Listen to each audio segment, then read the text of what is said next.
кірмесе де әлемді құтқаруға дайын адамдар. Және олардың бірі біздің мұғалімдер. Бүгін біз олардан сұхбат аламыз. Қазіргі заманның қаһармандары деп кімді атар едіңіз? Қазіргі заманның қаһармандары деп ең бірінші ақылатты абзал жандар атар едім.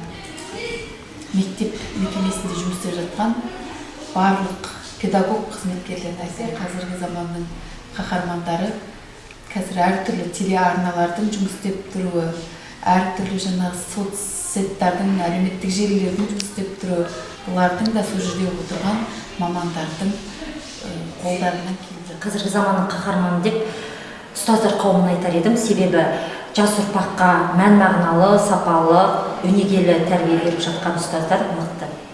Рахмет. Сіздің ойыңызша қазіргі заманның қаһарманы деп кімді атар едіңіз?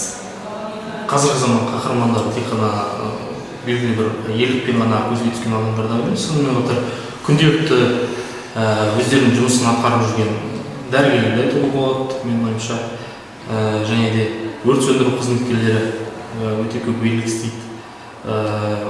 Өзінің жаңағы әріптестері, мұғалімдерді де қазіргі заман қаһармандарына жатқыза алады.